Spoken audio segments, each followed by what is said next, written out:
As a special treat for all of you, I would hope it's a special treat anyway, we have Bruce Dickinson from the AIS case here to discuss the issues a little bit further.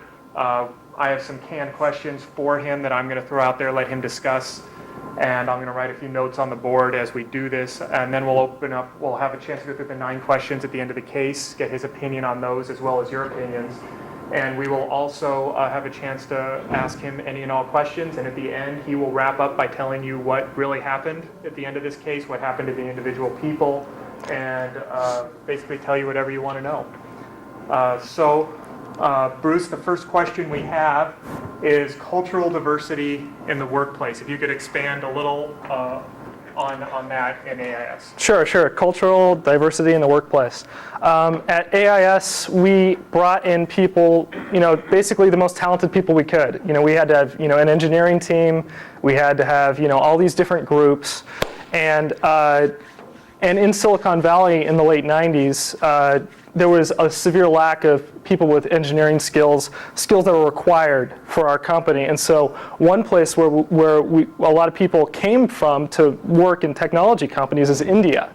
We had quite a number of people from India who came to our company they learn engineering skills there. They have great programs over there, great training programs over there. That is, I saw a special on the news the other day, India's best export is people. They have some of the most qualified people around. We also had, we had people from pretty much every race. We had African Americans, we had Asian Americans, the one thing I would say we had more of a focus on that was very typical of companies in the Silicon Valley area. It was a considerably large number more males to female ratio, a high male to female ratio. So it was about, I'd say, about 5 or 6 to 1 as far as males to females. That was that's probably a pretty good kind of just high level overview over kind of the cultural diversity. Great. If you could discuss how your company handled HR. Sure. Human resources.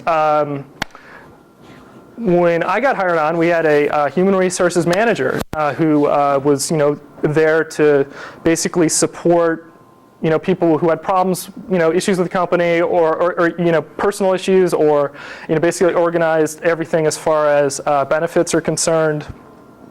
And after about 6 months, she left, and that position was never refilled. We did not have an HR manager for a good,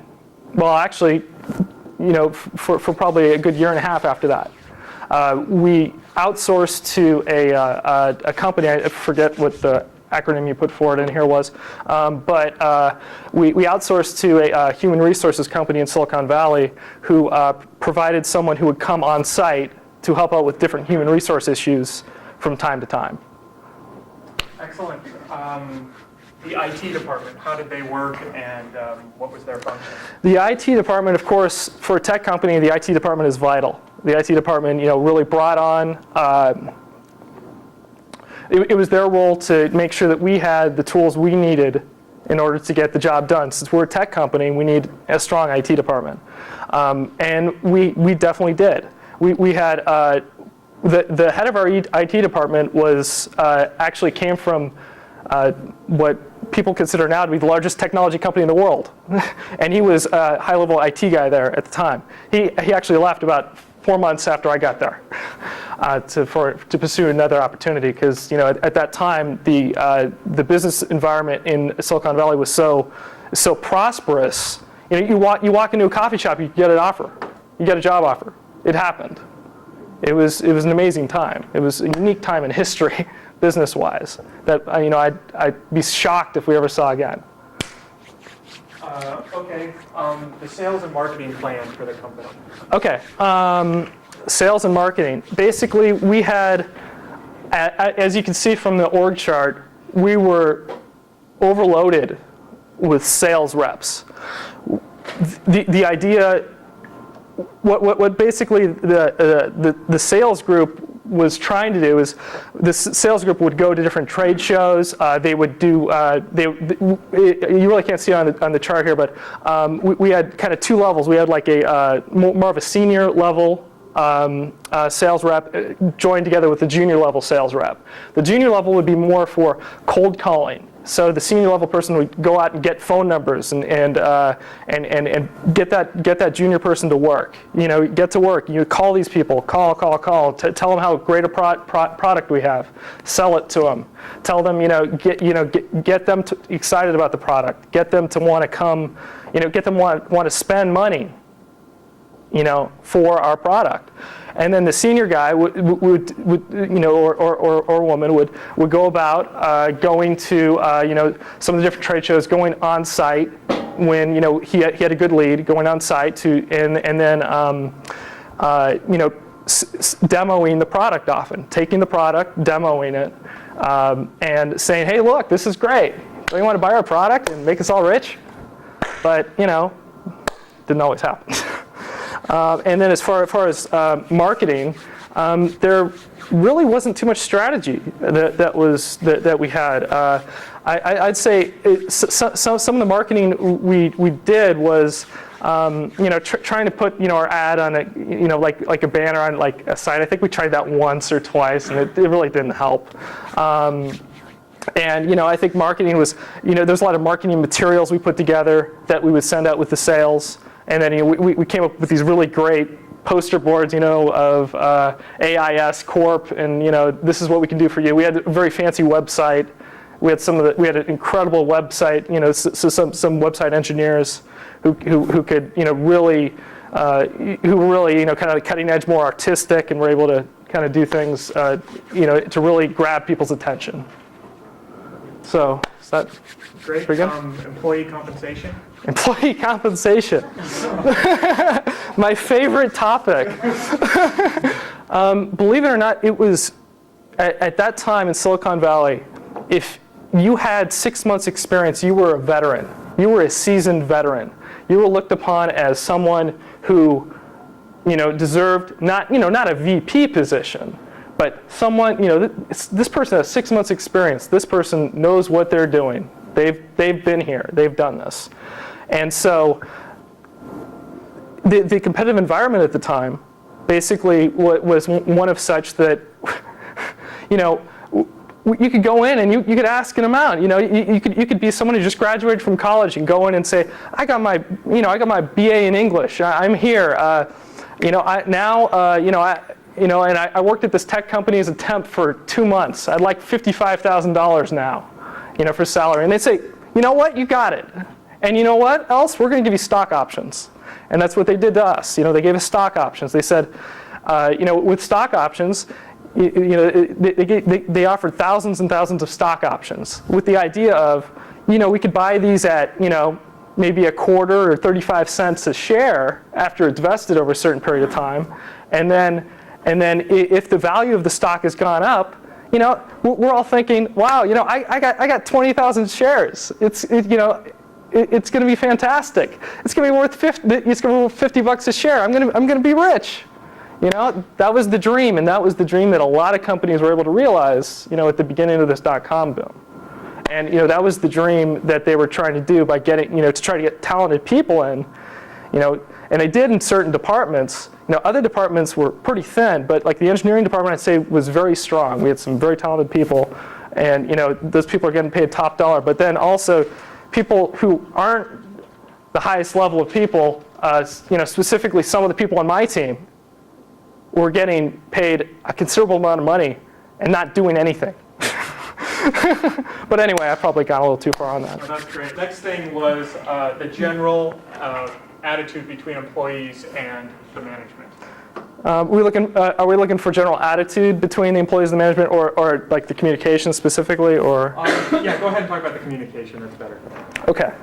Communication between employees and management was, in one word, horrible. It was horrible. We never knew what their plan was. Every couple months, they would say, okay, we're laying off 3 people, but then they'd hire 10 more. And I think this org chart gives a really good idea of kind of where the average of where we were at was, but it was very volatile. As far as like what the overall strategy was, they basically would flip-flop. One day they would say, okay, we're going to focus more on, we need to get this data quality high. And so they're communicating, the senior management is communicating down to me and I'm communicating down to my group. Great, we're working on it. And then it just drops. Nobody follows up. Nobody follows up. So even though we may have done what we had to do,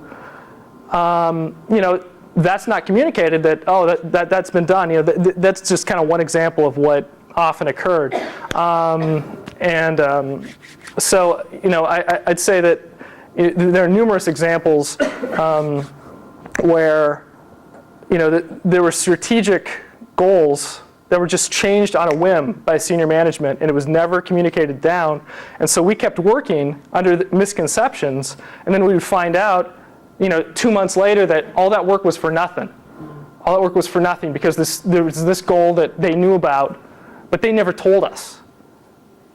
So I think that's probably. Good. I hope I'm not getting too angry. Old passage. It's like, The next thing we'd like to do is go through the 9 case questions.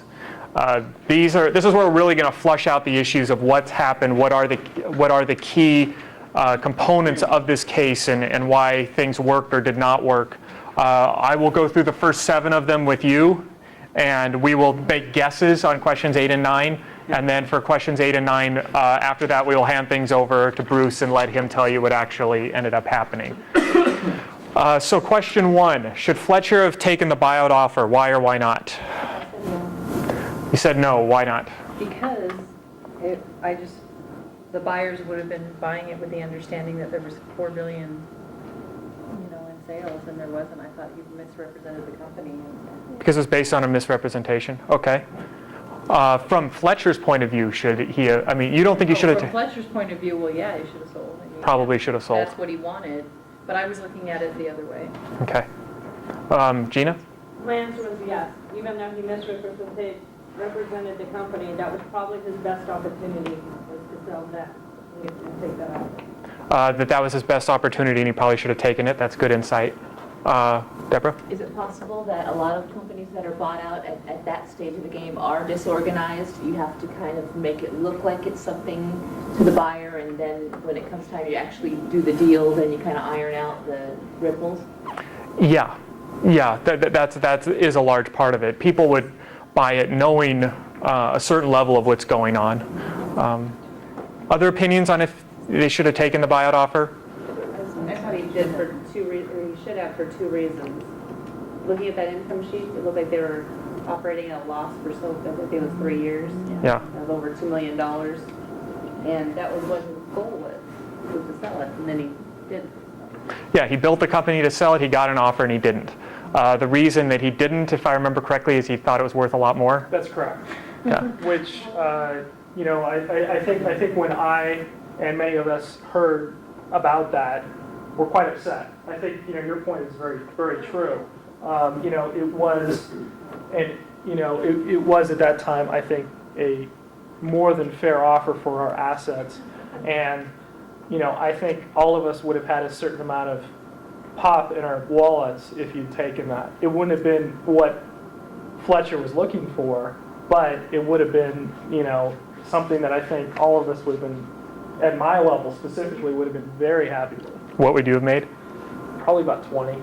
$20,000, which isn't much, isn't tons, but at that time the economy was still doing well. It's like I could have taken that and then just popped into another company.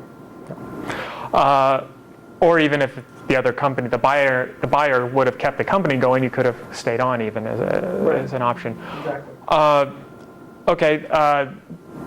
As a continuation to question 1, there's one real fatal flaw in the reasoning, or I should say the makeup of this company.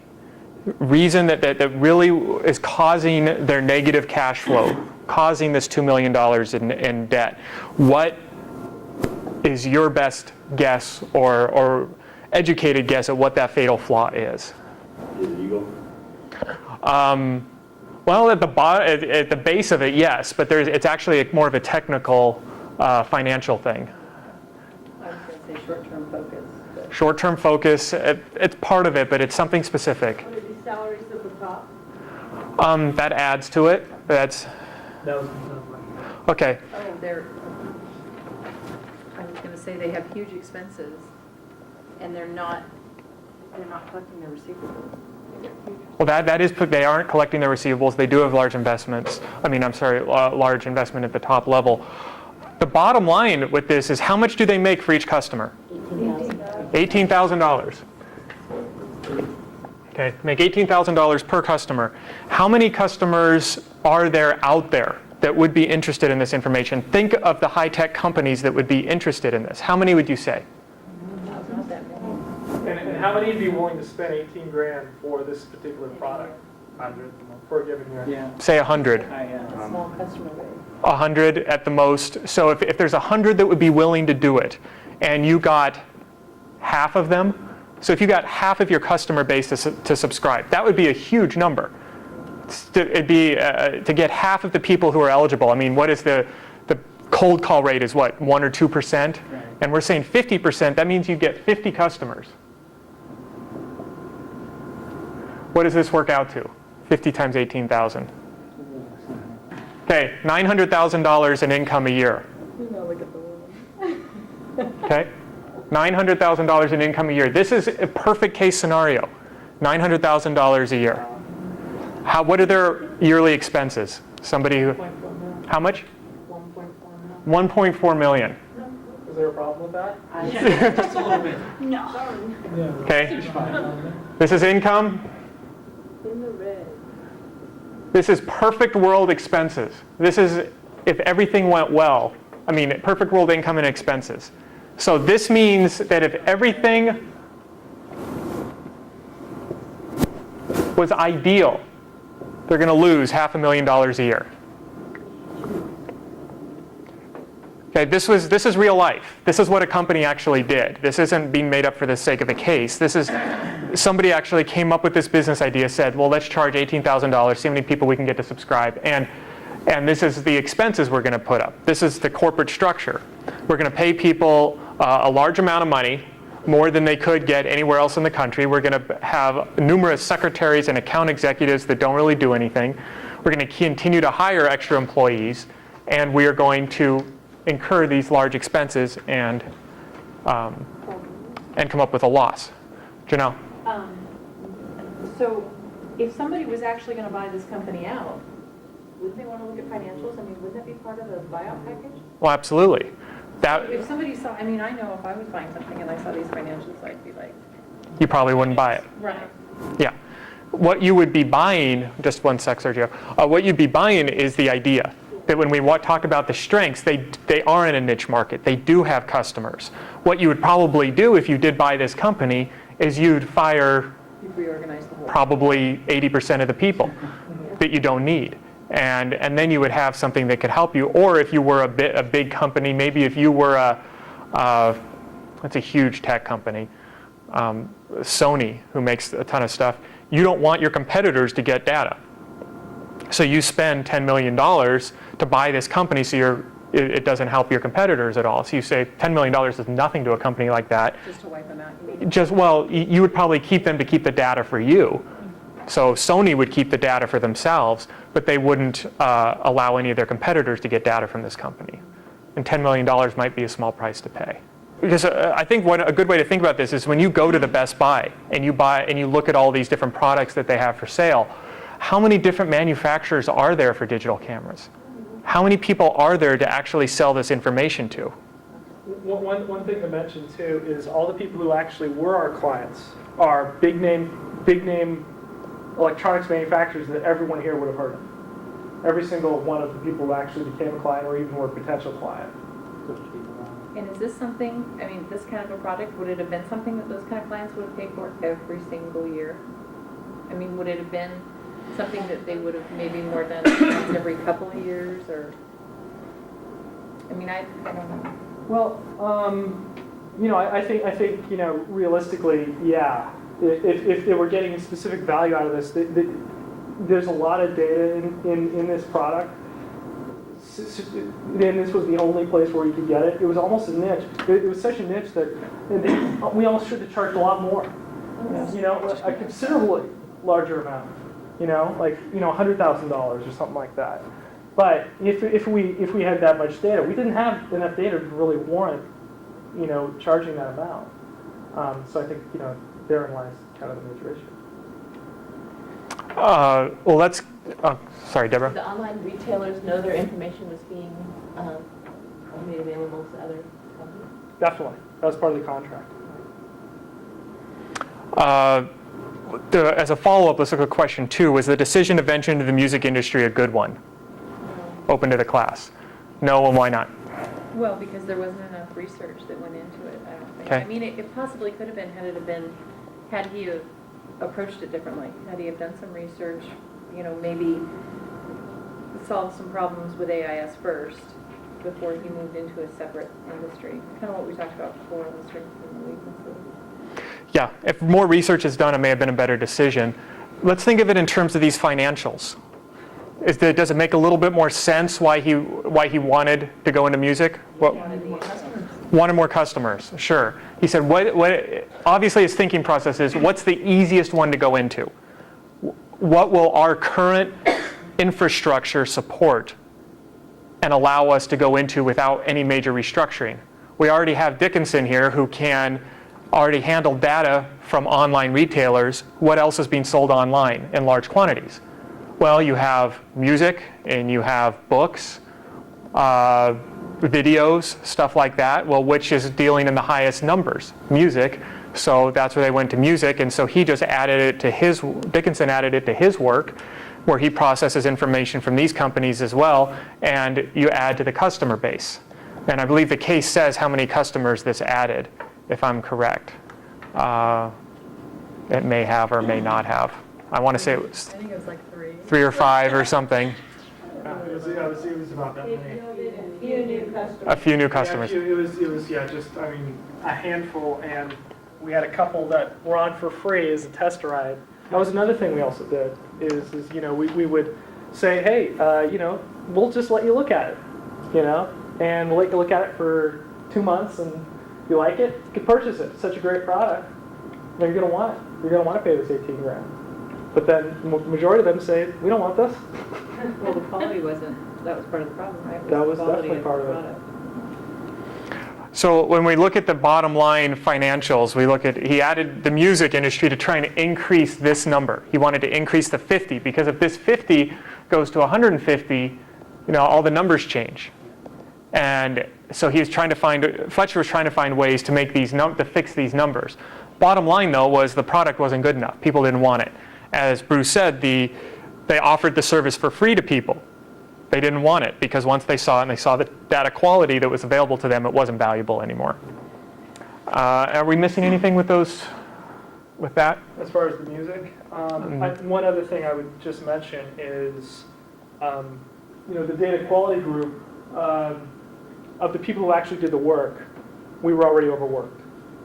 Bringing on, basically doubling the data load that we had with the number of people we had, it took some adjustments. We were able to eventually figure out a way to do it. But again, I think there were a lot of resources elsewhere that would have been better suited helping out with the quality end of things. Excellent. Okay. If the quality would have been better, do you think some of those that took the test ride thing would have maybe bought on? Definitely.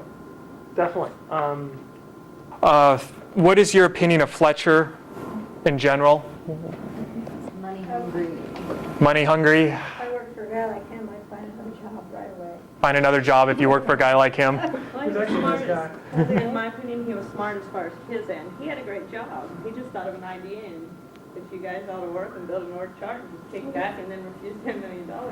Yeah. I mean, he had, it was hey. He set himself up nicely. Yeah, Definitely Didn't. get the money. Yeah. He had a really But he nice didn't think about, presentation. he didn't think about anybody under him. I mean, Yeah. he didn't have, to me, that's that's the worst kind of person to have. Okay, I want all this for me, and the Yeah. rest of you just do the work, and then when it all comes down to it, I don't care what happens to any of you. No, that's exactly correct. Like I said before with the communication, they, when I say they, meaning the board and maybe 2 or 3 of the senior VPs, had a certain agenda. And it changed from time to time, and they never told the people who it affected and the people who could have supported the change that, the change was happening right then. They would wait off, and, the decision was made, it was going to happen in 2 months, but they'd wait off. And so a lot of people wasted a lot of time. Okay, let's keep on moving. How important was Dickinson in the success or failure of the company? He was encouraged, Vital. How do I code? Okay. And you can say what you believe even though he's standing here. It's okay. He won't take offense. I have a pretty thick skin. He's not doing his job, there is no company. Right. If he doesn't do their job, they lose their customers. And I mean, it was all put on him, everything. I mean, and he wasn't given much responsibility, or, well, not responsibility, that's not the word. Authority? Authority, discretion to handle things. He had to work with a very limited amount of authority, and yet everything rested on his department and him. Yeah. No, that's definitely correct. It was, well, not everything, but, I think that, a lot of the complaints, a lot of the problems with the product were data quality issues. And although all these other groups, there's a lot of these other groups who never even heard of me, who were like, because they're so concerned about, marketing the product or selling the product or, doing something, or engineering the product. And, which was very critical as well, engineering this product. And so, I think, definitely it was an important role, but, there were, a lot of other very important roles definitely as well. What were some of Lumberg's good and some of Lumberg's bad decisions? When he hired Bruce. Hiring Bruce is a good decision. Okay. Other good decisions. I think giving him the authority, or well, at least, not really the authority, but making him manager, giving him a salary that he wanted, was good, because otherwise he would have left. And I think Lumberg knew that was going to be a bad thing. Okay. Well, that and seeing that they needed to add more employees was a very good decision. Yeah. Seeing that there definitely need to be more employees. When we were bringing on Wayne, at that time, we had myself, Underhill, and Downing, who were basically doing all the work, and we were doing fine at the time. This was before the music came on and all that, and Sanchez Lorenzo was, basically someone that was kind of dead weight. And I think we would have worked, the 3 of us would have been even more productive without her. And so that was kind of the argument I was trying to make. Was like, as opposed to bringing someone on, let's go the other way. Let's make it a smaller group. Right. Because we work, because myself, Underhill, and Downing worked very well together. We're going to go ahead and skip down to questions 8 and 9. Before we get in and hand things over to Bruce to wrap up what's actually happened here, let's hear from you guys. What do you think happened to each of these people? So let's start with what you thought happened to Sanchez Lorenzo. She got fired. You think she got fired? She went on disability. Okay. That's good. That's I good. think she's at another company doing the exact same thing because she got away with it. Another company doing the exact same thing. Okay. No, she became a VP. Became a VP. There you go. How about Lumberg? What happened to Lumberg? I think he probably retired, Probably retired. made his money and retired. How old was Lumberg? 31. 31. So Lumberg did pretty well for himself. Money, Yeah. heck, I would have retired at 31 if I could. He moved to like a different department. Okay. Lumberg being moved to a different department. Okay. Fletcher. I think he started another company. Yeah. Fletcher started another company. My answer. Went to jail for fraud. Okay. Bankrupt. Okay. How about Dickinson? Other than came to class as a guest lecturer, what else? He didn't stay and get rich. rich. Didn't stay and get rich. Why do you say that? I just believe that's human. The quality of them? Sure. Okay. Any other guesses on Dickinson? Hope he quit and got successful. Quit and got successful somewhere else? He's in a better position in a better firm. Better position, better firm? He wishes. That's obviously not the case. I think I'm gonna cry.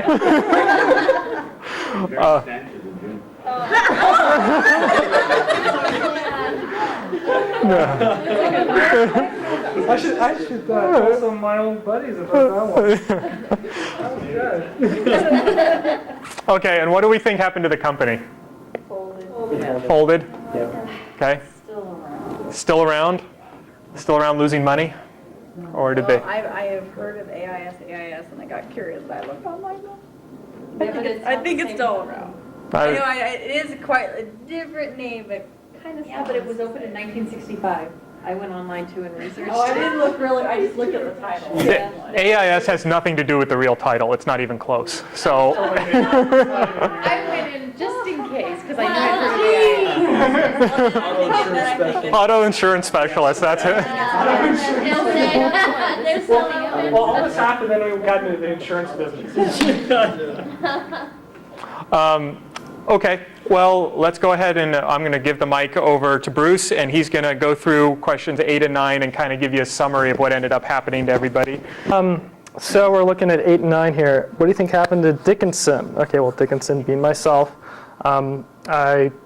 this was a startup in Silicon Valley, and I'm actually working for a very stable company that's been around since 1965 in San Diego, market research company, and doing basically different data analysis there, and that's kind of where I moved on from there. And as far as at the end of the I'll kind of start a little bit on 9 and then go back. They laid off my entire department in one day, the entire retail operations department, and they decided to retool the entire company and go and try to sell the actual product, as opposed to so much the data, that we were providing. We had developed this product, this online graphical interface that people can, go online and purchase the data, purchase access to. And so the idea was, okay, the data thing isn't going to work. The data quality is just horrible. We cannot standardize it. There's no way we can. We've tried as many different tools as available to us right now, and we can't do it. So that's basically, so they decided to try to become a software company from being kind of this data company with the software that kind of pushed the data to the clients.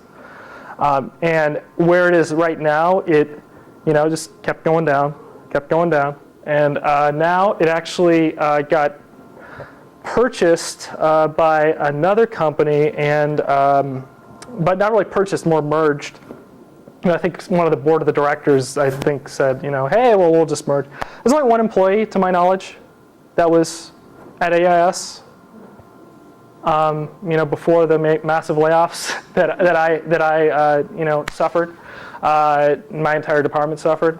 What was nice was Lumberg told me a month in advance. He said, Dickinson, you're gonna get laid off on this day, and your entire department is. So go ahead and spend as much time on the web looking for jobs as you want. That's fine. That's fine. So that's kind of what happened with the company. And then Sanchez Lorenzo, believe it or not, did not get fired. I tried numerous times to either get her, to get her out of the company or get her into a position where she would feel like she could actually produce something. But someone, she basically had a very lazy personality, was not someone who was motivated to do work, or willing to do work, and did everything. If she spent as much time and energy she did not doing work, doing the work, she'd be Bill Gates. Seriously. After numerous times talking with Lumberg, we tried to put her on a plan, but then it got to the point that we're all gonna get laid off anyway. So we're just like, what do we care at this point? And then again, not having an HR department we had no one to really go to. You know, that was a serious issue. Arnold, I tried so hard. He had the tools. The reason why we hired him in the first place, some of the people in the QA group who were colleagues of mine who I trusted and I worked very closely with, worked with him at a previous company. They said, this guy is great. If you don't hire him, we're going to hire him. And you know, after interviewing him, he showed up like 20 minutes late to the interview. I was like, okay, it's a fluke thing. He's got great references. He's got the best possible references, in my opinion, you know, at this company. And then he came on, first week, he did great. And then he started showing up at 10, 11, 12, not showing up till 3, you know. And then he'd play Quake in the afternoons, you know, like on the computer. You know, he really wouldn't do anything really productive. You know, I sat down, met with him several times, and said, okay, look, we need to set up a plan, and it didn't work. I think some of that's written up. You know, we went through one round of layoffs, and I went before my entire group got laid off. I went straight into Lundberg's office and said, why didn't we lay off Arnold? And he's like, well, because it looks better to have a larger group there for a potential buyout. So, like, you know, Gavin has said, you know, this is real world. Lundberg, he's a real nice guy, young guy. One thing I also want to focus in on a little bit, our group was very young. I mean, I had, you know, about 2 to 3 years experience at the time, and I was just the seasoned veteran. I'm like, you know, I'm like the senior guy, you know, and yeah, of course, you know, it's kind of flattering to feel that way, but frankly, and then my boss was, you know, just like a couple years older than me, and you know, and he really didn't have the experience to really be able to, you know, put the group together. You know, I think, and it didn't have the experience. And another thing that he did very poorly was bring in the data quality group under him. Well, why should it be under him? You know, it should. You know, we're doing engineering work. You know, we're doing actually. When I go in and I'd explain to him, oh, this is what's happening with the data. This is the problem. He'd go, I don't know. I need this tool. Okay, that's fine. Not really helpful, but his infant son is okay. He had to actually stay home for 2 months, but you know, it's all good. And then Fletcher, you were all correct. He went on to start another company, and I just spoke with a friend of mine that I worked with last night. Coincidentally, worked with this company. And he said Fletcher's moved to Seattle, and you know, start up a new company. You know, I think that, you know, there's a lot of lessons that he learned from this, and hopefully he will take those to heart. So was the company sold out and then he left, or was it, or bought out, I should say? Company was never bought. The company basically merged with another company. And was he the one employee you said that? No. It's actually one of the IT guys. So it was just Fletcher and the IT guy when they merged? No, Fletcher had left the company at that stage. Oh, I see. Yeah. So he left early on? Yeah, he left kind of at the end of the stage that we have in here. I think goes through 2001.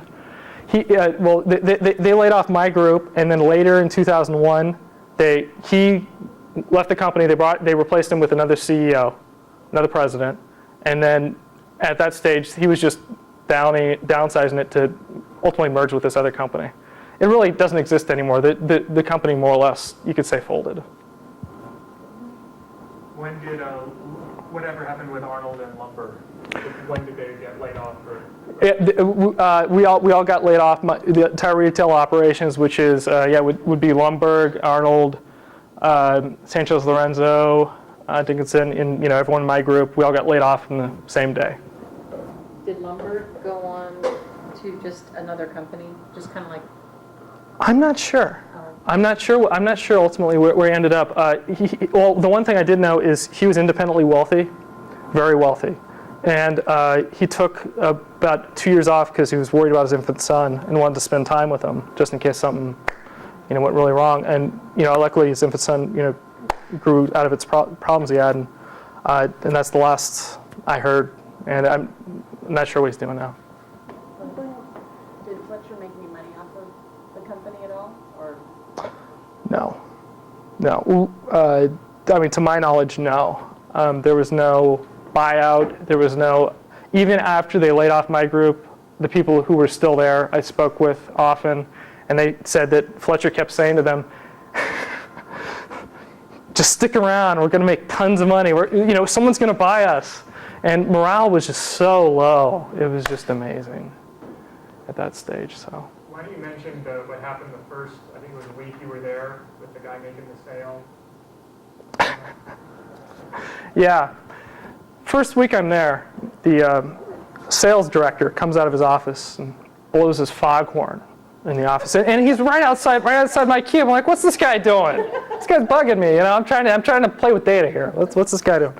And then he's like, we just sold an $18,000 contract. And I'm like, okay. And then I spoke with a couple of people like, yeah, that's our first sale. That's our first sale. The company had been around like a couple of years, and I'm like, that's our first sale? I mean, that's like 1/3 of one person's salary. I'm like, when I heard that, I was like, oh no. Yeah. But actually, the numbers in the case are, they write them up as they are when you do your analysis.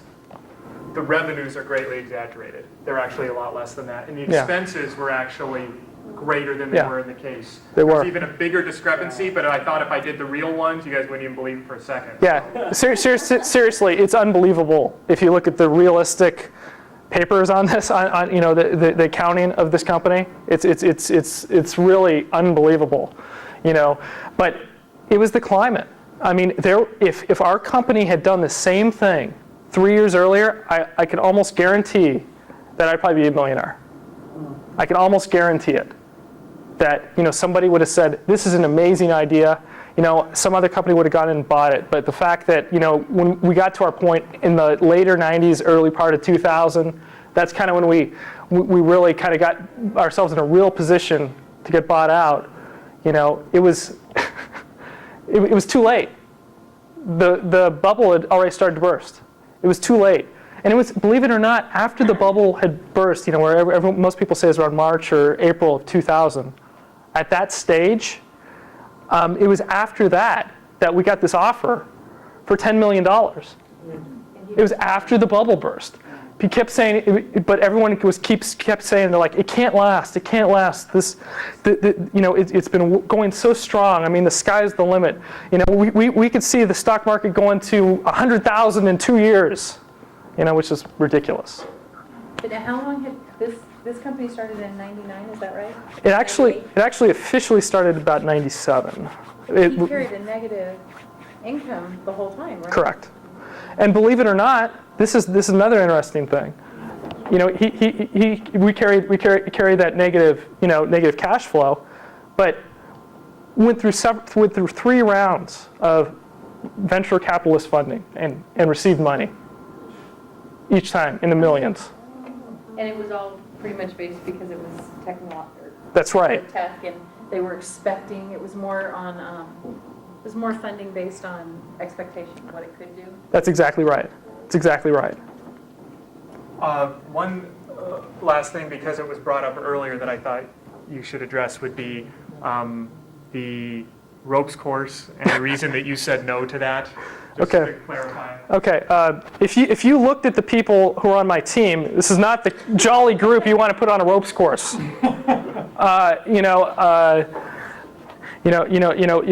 Putting Arnold on a ropes course, trusting him with holding me on a rope. No, it's not going to happen.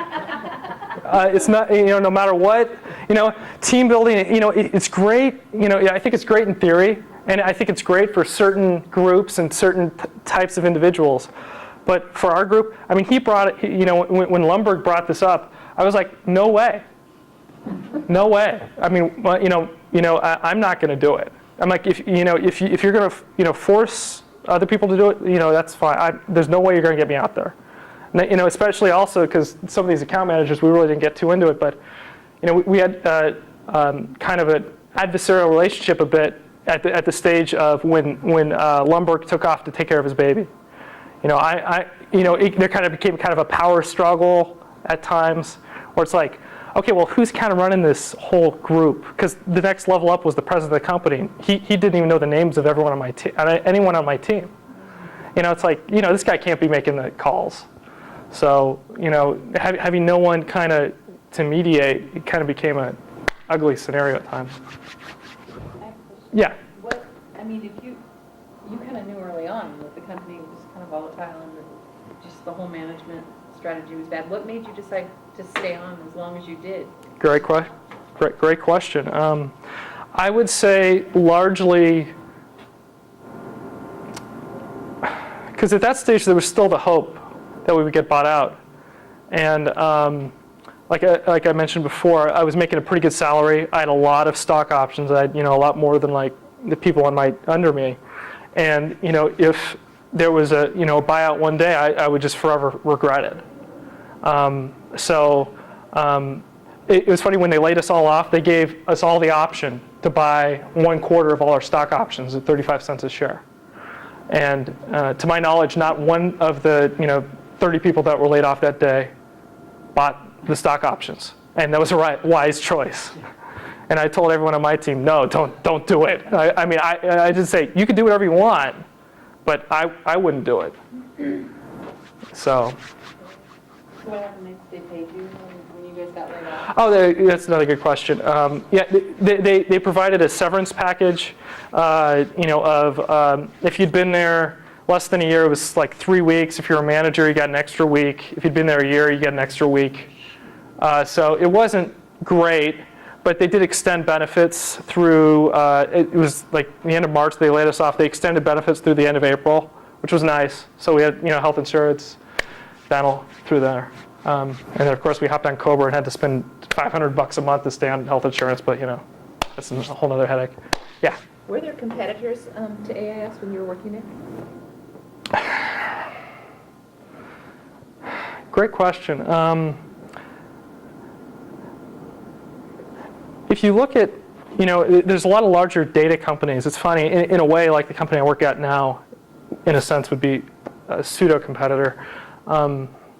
Just kind of a different way of looking at it, because you have there weren't any competitors, to my knowledge, at the time that were receiving daily data feeds from big name online retailers, not the biggest, but some of the bigger names at the time. There really weren't any that I knew of. We kind of just said, give it all to us and we'll fix it from there. And there lie the biggest data quality issue. Just give it all to us. And very poor specifications early on. We improved upon that, but too little, too late. The whole idea was garbage in, garbage out. You have garbage data in, you have garbage data coming out. So. Any other questions? Well, I'd like to thank Bruce for coming by, so we give him a round of applause.